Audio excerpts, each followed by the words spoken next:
Exercise number 1.1, sum number 6, subdivision number 3.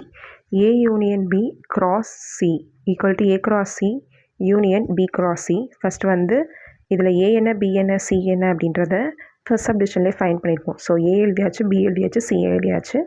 First வந்து left hand side கொடுத்த condition வந்து A union B which is cross C. So இப்போ first ப்ராக்கெட்டில் இருக்க தான் கண்டுபிடிக்கணும். அப்போது A union B கண்டுபிடிக்கணும். அடுத்து வந்து A union B cross C கண்டுபிடிக்கணும். ஸோ ஃபஸ்ட்டு வந்து A union B, இதில் வந்து ஏன்றது நமக்கு என்ன தெரியும் அப்படின்னா 0,1 யூனியன், பின்றது வந்து என்னென்னா 2,3,4. இப்போ இந்த ரெண்டையுமே என்ன பண்ணணும் அப்படின்னா யூனியனில் எழுதணும். அப்போனா எல்லாத்தையும் சேர்த்து எழுதணும். 0 இருக்குது, 1 இருக்குது, 2 இருக்குது, 3 இருக்குது, 4 இருக்குது. இது எல்லாமே யூனியன் பண்ணும்போது கிடச்சிது. அடுத்து A யூனியன் B இப்போ தான் கண்டுபிடிச்சோம். 0,1, 2, 3, 4 எழுதியாச்சு. கிராஸ் C எழுதணும். C என்னது அப்படின்னா வந்து 3,5 அதையும் எழுதியாச்சு. இப்போ இது என்ன பண்ணணும் அப்படின்னா ஆர்டர் பர்ஸில் எழுதணும். ஃபஸ்ட் 0 வச்சுட்டு எழுதணும், அடுத்து 1 வச்சுட்டு, அடுத்து 2 வச்சுட்டு, அடுத்து 3 வச்சுட்டு, அடுத்து 4 வச்சுட்டு ரெண்டையுமே எழுதணும்.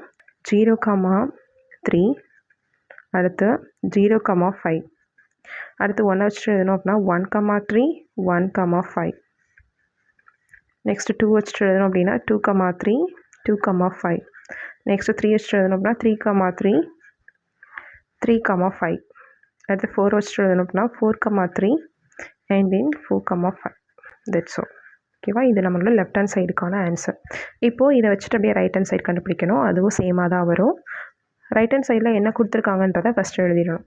ஸோ ரைட் ஹேண்ட் சைடில் என்ன கொடுத்துருக்காங்க அப்படின்னா A cross C union B cross Cன்னு கொடுத்துருக்காங்க. A cross C ஏன்றது வந்து என்னென்னா 0,1 cross C வந்து என்னது அப்படின்னா 3,5. ஸோ ரெண்டையுமே கிராஸ் பண்ணணும். அப்போ வந்து 0,3 0,5 இது ஒன்று வரும். அடுத்தது வந்து 1,3 1,5 இது ரெண்டு தான் அதை கிராஸ் பண்ணால் வரும். So B cross C. So B cross C கண்டுபிடிக்கணும் என்ன பண்ணணும் அப்படின்னா பியையும் சியையும் எழுதணும். B வந்து என்னது அப்படின்னா 2,3,4 இதான் B. கிராஸ் C வந்து என்னது அப்படின்னா 3,5. ஸோ இது ரெண்டே கார்ட்டீசியன் ப்ராடக்ட்டில் எழுதணும். அப்போ என்ன கிடைக்கணும்னா 2,3 அடுத்து 2,5 நெக்ஸ்ட்டு 3,3 அடுத்து 3,5 அடுத்து 4 வச்சுட்டு எழுதணும் அப்படின்னா 4,3 4,5. இப்போ இந்த ரெண்டையுமே என்ன செய்யணும் அப்படின்னா யூனியன் பண்ணணும். அப்போது ரெண்டையுமே யூனியன் பண்ணோம் அப்படின்னா என்னென்னா சேர்த்து எழுதணும். ரிப்பீட்டேஷன்ஸ் இருந்துச்சு அப்படின்னா அதை ஒரு தடவை மட்டும் எழுதணும். மற்ற என்னென்ன ஆர்டர் பார்ட்ஸ்லாம் இருக்கோ எல்லாத்தையுமே என்ன பண்ணிடணும் அப்படின்னா அதில் எழுதிடணும்.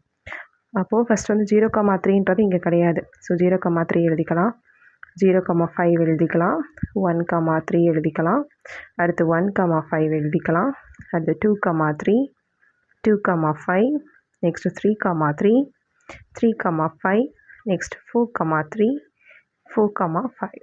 ஸோ எல்லாமே எழுதியாச்சு. ஸோ மேலே லெஃப்ட் ஹேண்ட் சைடு நம்ம பண்ணதும் ரைட் ஹேண்ட் சைடு இப்போ நம்ம கண்டுபிடிச்சதும் போத்தர் என்னது அப்படின்னா சேம்.